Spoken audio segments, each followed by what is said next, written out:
ahí conectados. Vamos a estar, después de haber orado y presentado la reunión, vamos a estar continuando con lo que llevamos haciendo en estas últimas semanas. Ya sabéis que la pretensión es completar una teología sistemática breve que está compuesta de 8 troncos de doctrina. Comenzamos ya hace algunas semanas con el primer tronco de estas 8 doctrinas que llamábamos teología propia.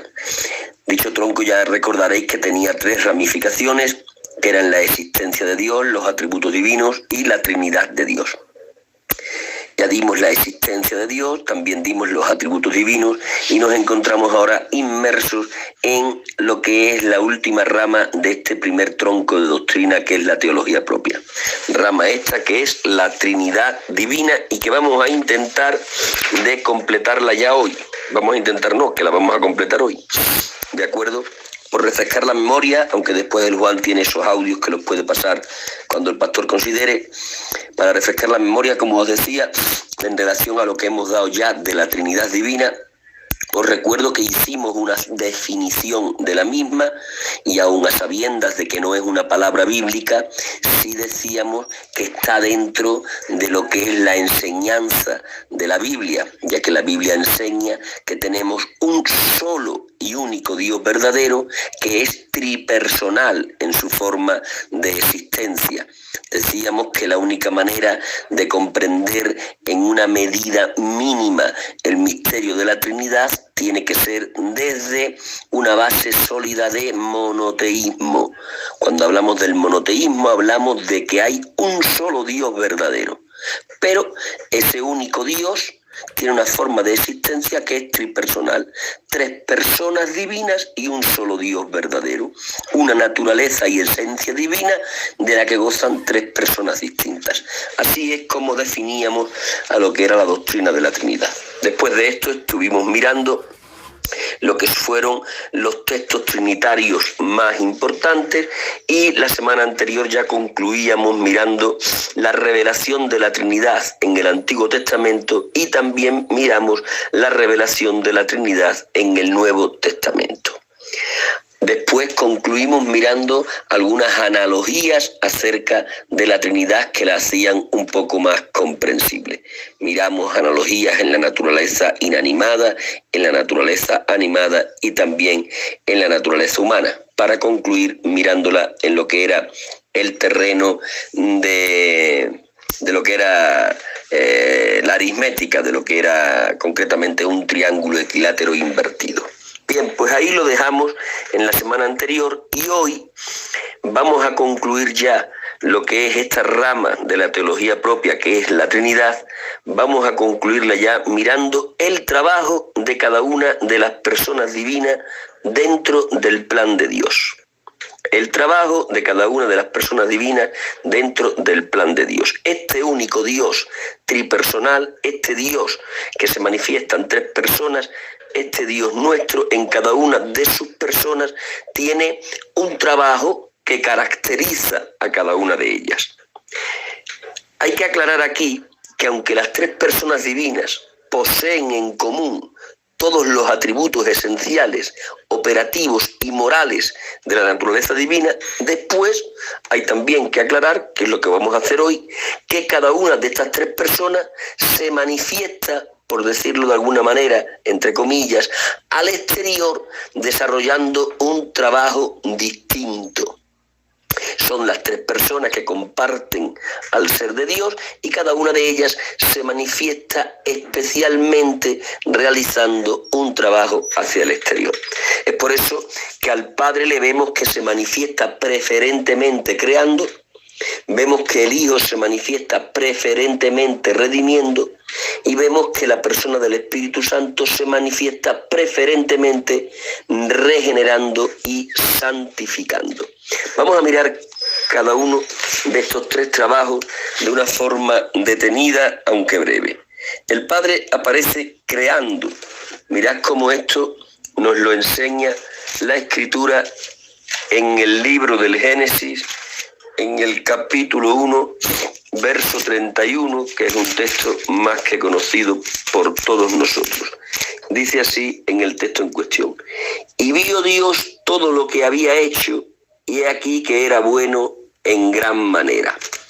Ahí se habla de Dios y ya dijimos en la semana anterior que cuando en la Biblia aparece Dios sin artículo es una referencia casi en la plenitud de todos los pasajes a la persona del Padre. Por lo tanto, aquí se nos muestra que Dios en la persona del Padre es el que había hecho todo y al que le había parecido que todo lo hecho era bueno en gran manera. Por lo tanto, el Padre se manifiesta preferentemente creando.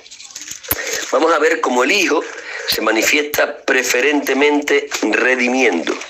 Veniros conmigo al Evangelio según San Mateo, en el capítulo 18 de dicho Evangelio, en el verso 11. Y ahí vamos a ver cómo nuestro Señor Jesucristo se manifiesta preferentemente como el gran Redentor. 18:11, dice así: porque el Hijo del Hombre ha venido para salvar lo que se había perdido. Esa es una expresión del mismo Jesús. Él se está autodefiniendo como el Hijo del Hombre y está diciendo para qué ha venido. Y dice que ha venido para salvar lo que se había perdido. Es decir, se está autoproclamando como el Redentor por excelencia. También en relación a esto podemos ver el pasaje de Gálatas, capítulo 3, verso 13. Nos vamos a la carta a los Gálatas, miramos el capítulo 3 y el verso 13 y dice así: Cristo nos redimió de la maldición de la ley, hecho por nosotros maldición, porque está escrito: maldito todo el que es colgado en un madero. Aquí el apóstol San Pablo nos reafirma lo que ya Jesús había dicho en el Evangelio de Mateo. Cristo nos redimió, es decir, nuevamente aparece nuestro Señor como el Redentor por excelencia. Y también podemos ver esto en el libro de Apocalipsis, en la pluma del apóstol Juan, que viene a reafirmar lo que ya en Gálatas ha dicho Pablo. Apocalipsis capítulo 5, verso 9, dice así: y cantaban un nuevo cántico diciendo: digno eres de tomar el libro y de abrir sus sellos, porque tú fuiste inmolado y con tu sangre nos has redimido para Dios de todo linaje y lengua y pueblo y nación. Aquí encontramos un culto celestial donde están alabando a Jesucristo y le están diciendo en esa alabanza que Él es el digno de tomar el libro y de abrir los sellos. ¿Por qué? Porque fue Él el que redimió con su sangre a todo linaje, lengua, pueblo y nación. Por lo tanto, ahí se reafirma lo mismo que en Gálatas y en Mateo. Jesucristo, el Hijo, la segunda persona de la deidad, se manifiesta preferentemente como el Redentor. Y si el Padre se manifiesta como el Creador por excelencia y el Hijo como el Redentor por excelencia, acerca del Espíritu Santo tenemos que decir que se manifiesta preferentemente como aquel que está regenerando y santificando a la Iglesia.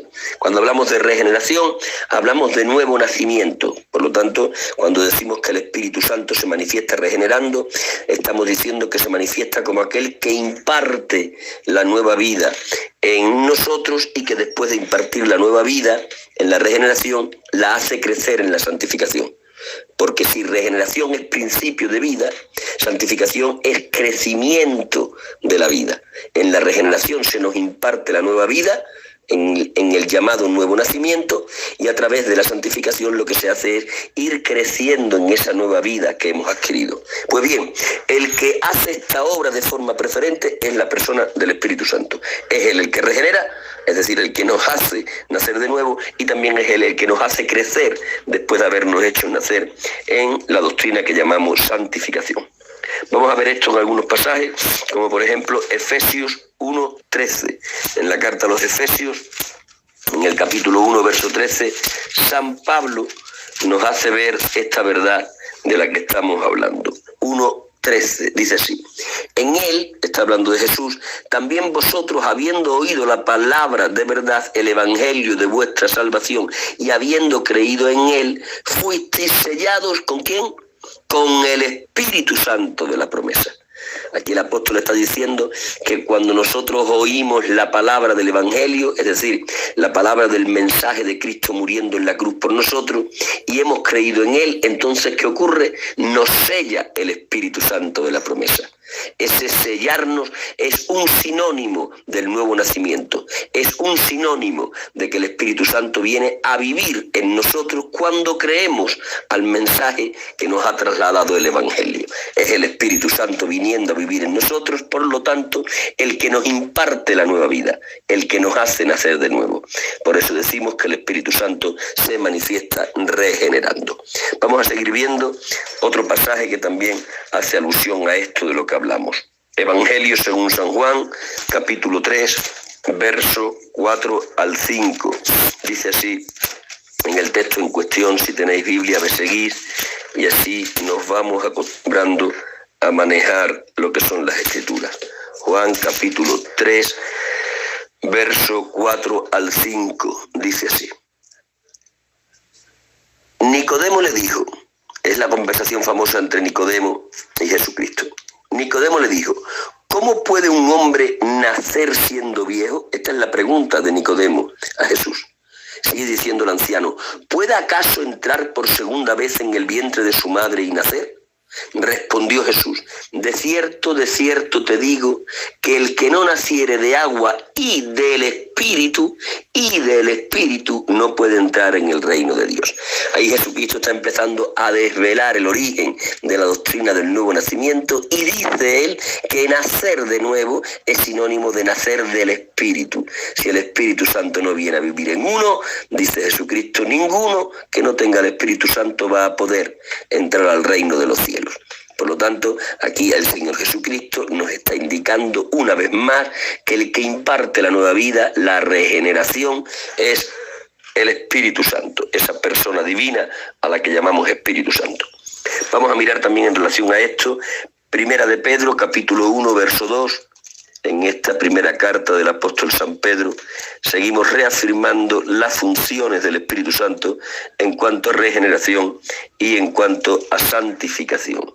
Aquí en el 1:2, capítulo 1, verso 2 de la primera carta de San Pedro, dice así, elegidos según la presciencia de Dios Padre en santificación del Espíritu para obedecer y ser rociados con la sangre de Jesucristo. Aquí aparecen las tres personas de la deidad. Aparece el Padre eligiendo, aparece el Espíritu santificando y aparece Jesucristo redimiendo.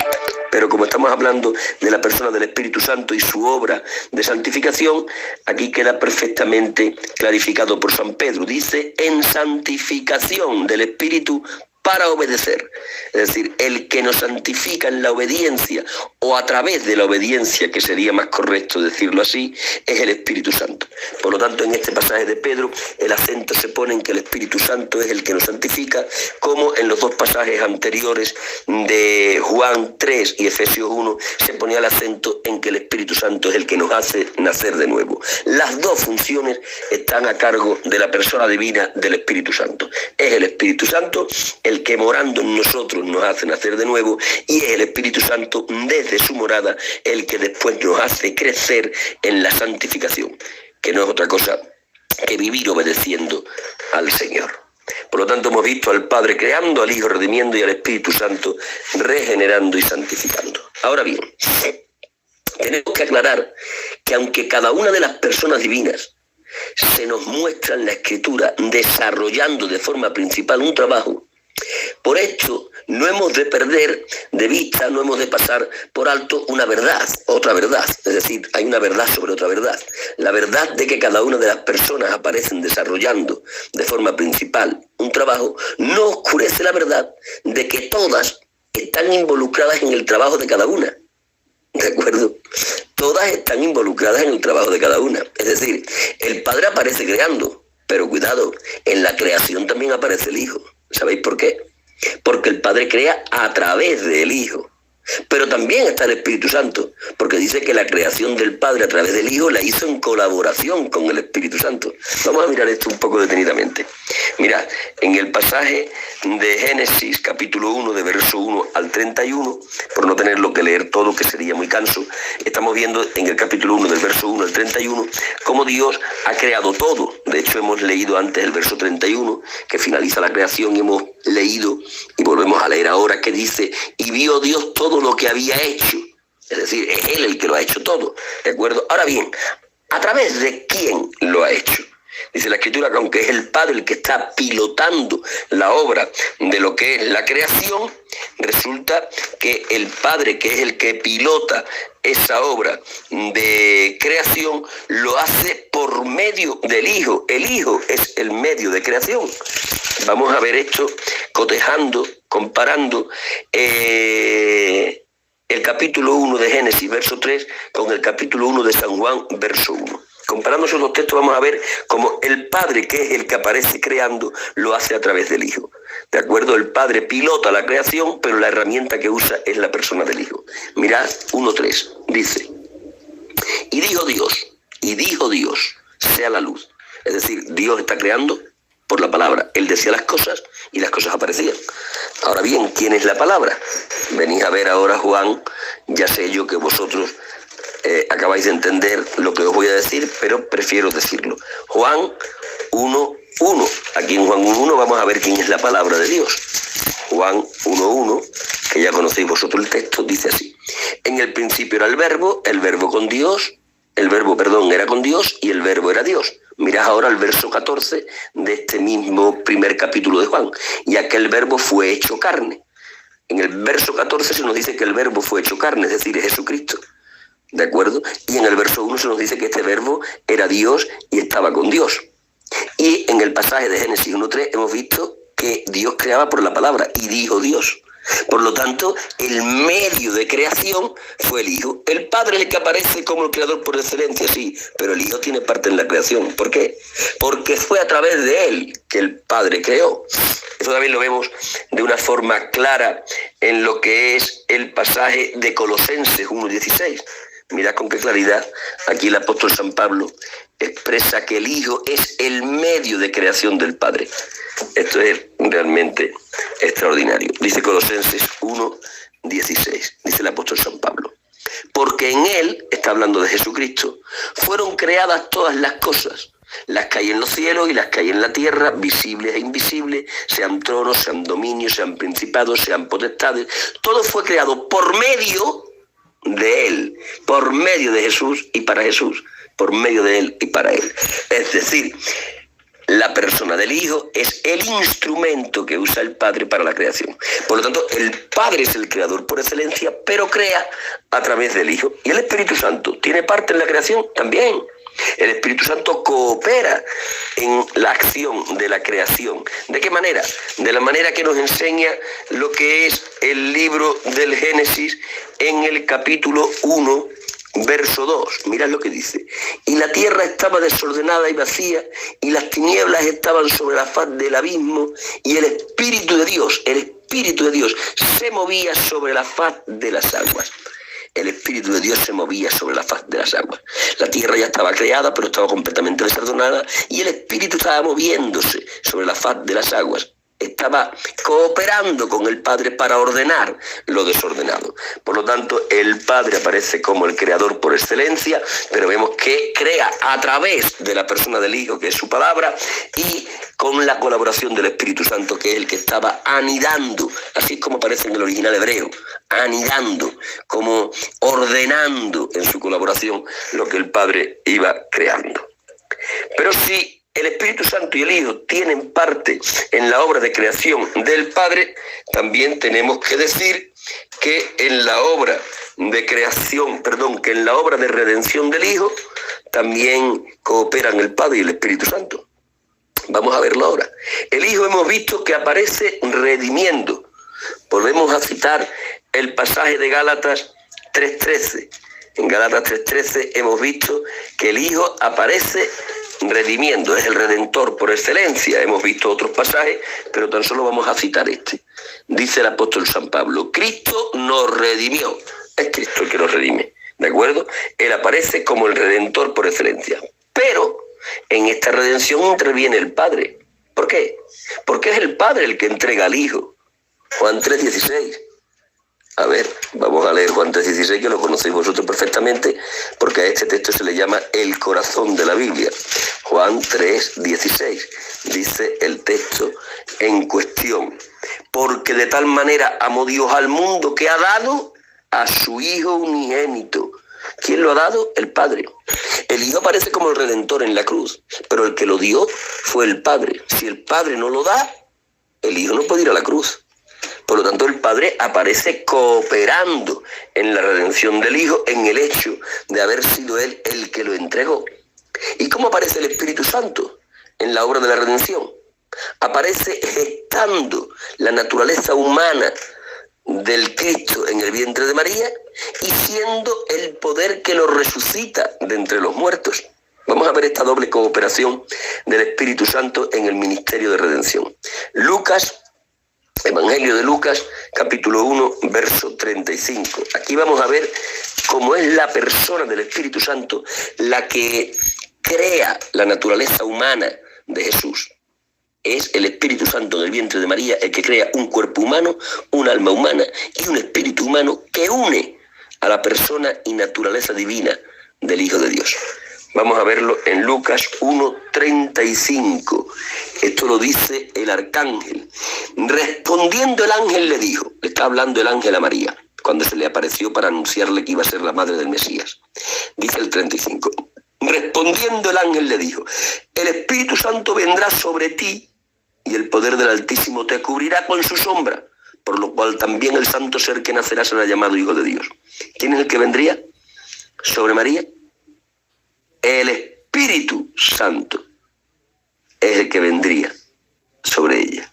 El Espíritu Santo vendrá sobre ti. Y usando el Espíritu Santo, el poder del Altísimo, porque Él es Dios, cubrió a María con su sombra y creó a la naturaleza humana en el vientre de la bienaventurada.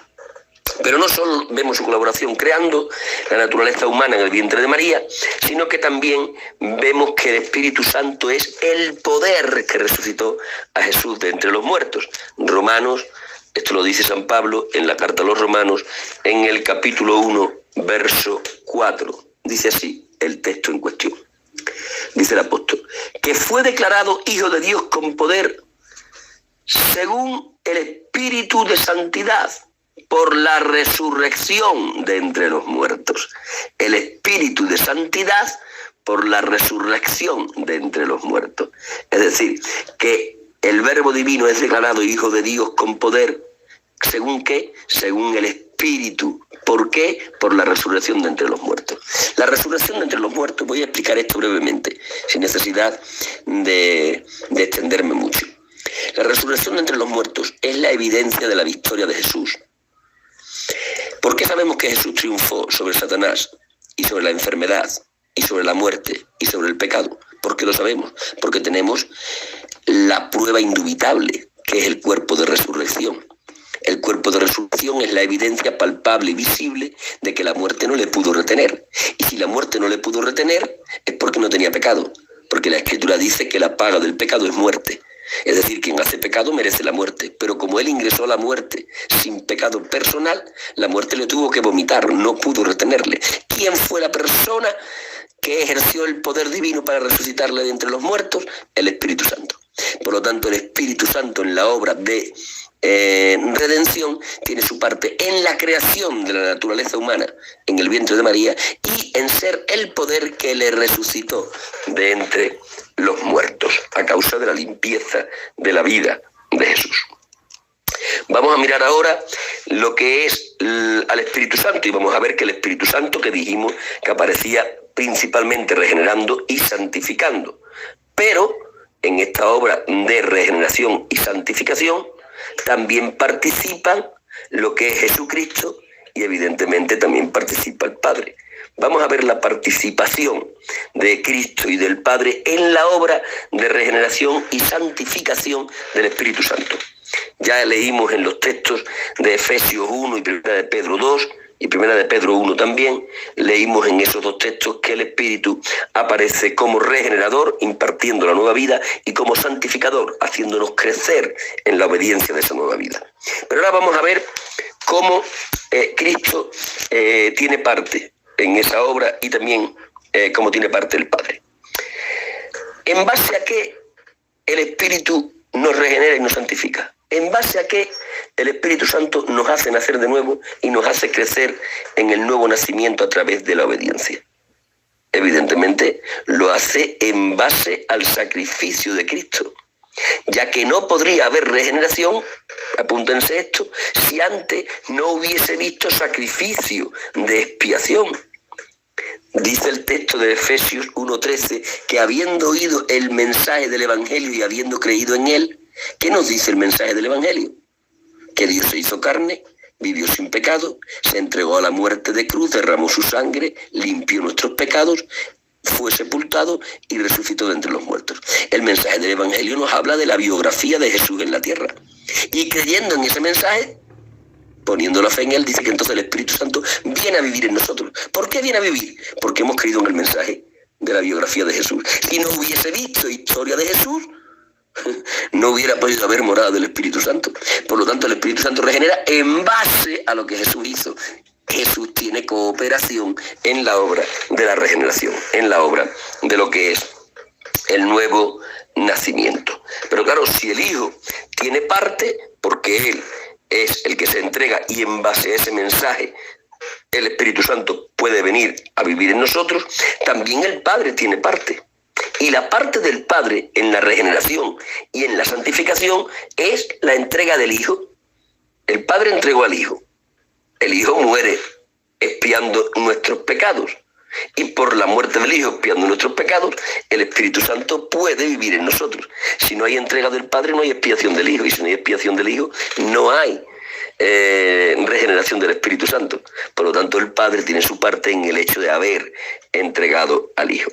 Esta es la perfecta colaboración de las tres personas en cada una de las obras que ellas hacen y en las que aparecen preferentemente. El Padre aparece preferentemente creando, pero lo hace a través del Hijo y en la colaboración del Espíritu Santo. El Hijo aparece redimiendo, pero lo hace bajo la entrega que el Padre hizo de él y también coopera con él en la redención, lo que es el Espíritu Santo, creando la naturaleza humana en el vientre de María y siendo el poder que le resucita de entre los muertos. El Espíritu Santo aparece regenerando, impartiendo la nueva vida y también santificándonos, pero en esas dos obras o en esa doble obra también tiene parte el Hijo, porque si no hubiese visto expiación de pecado, no hubiese visto la posibilidad de nueva vida, y también participa el Padre porque fue el que entregó al Hijo a la muerte. ¿De acuerdo? Voy a terminar ya con esto.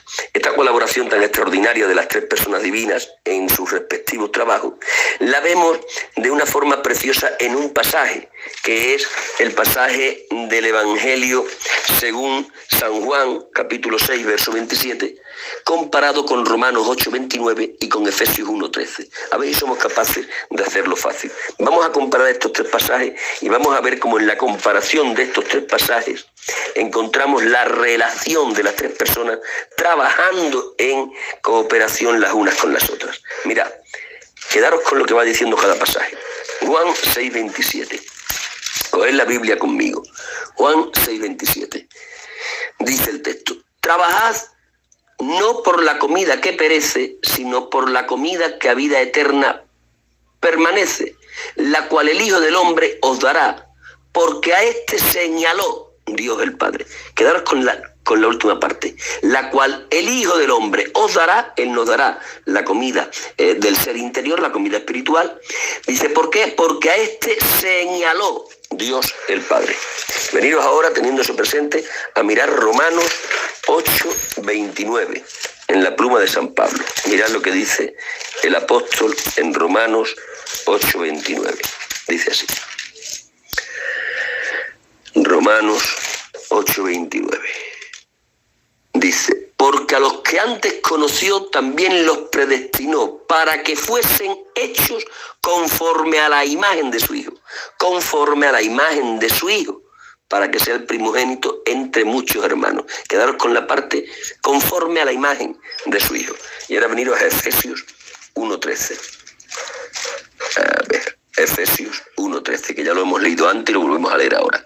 En él también vosotros, habiendo oído la palabra de verdad, el evangelio de vuestra salvación, y habiendo creído en él, fuisteis, quedaros con esta parte, sellados con el Espíritu Santo de la promesa. A ver si ahora hago bien la relación de los tres pasajes. Mirad, en el primero de los pasajes hemos visto que el Padre sella. Juan 6:27 dice que señala, pero se podía también traducir como sella, ¿de acuerdo? En su original griego. Por lo tanto, en el primer pasaje hemos visto que el Padre señala o sella. En el tercero, en Efesios 1:13, hemos visto que el sello es el Espíritu Santo. Dice, fuiste sellados con el Espíritu Santo de la promesa. Y en el segundo, Romanos 8:29, hemos visto que la imagen que lleva el sello es la del Hijo. Dice el texto en cuestión, con la imagen de su Hijo. Lo que estamos viendo aquí es como la energía de la mano del Padre se nos comunica mediante el Espíritu, que es como el sello de amor, y este sello nos imprime la imagen del Hijo. Qué bonita la relación de las tres personas. Pues bueno, con esto damos por concluida la exposición de esta doctrina de la Trinidad, y también con esto terminamos este primer tronco de doctrina que hemos estado tratando y al que le hemos llamado teología propia en sus tres secciones: existencia de Dios, atributos divinos y Trinidad divina. Ya para la semana que viene comenzaremos con el segundo tronco de doctrina, que será el que tratará a lo que es la angeología, ¿de acuerdo? Así que ya para resumir el tema de hoy, el trabajo de cada una de las personas divinas es un trabajo en el que cada una de ellas aparece sobresalientemente, pero las otras dos están cooperando. El Padre aparece creando, pero el Hijo y el Espíritu Santo cooperan en esa obra de creación. El Hijo aparece redimiendo, pero el Espíritu Santo y el Padre cooperan en esa obra de redención. Y el Espíritu Santo aparece regenerando y santificando, pero el Padre y el Hijo cooperan en esa obra de regeneración y santificación. Pues bien, hasta aquí, ahora ya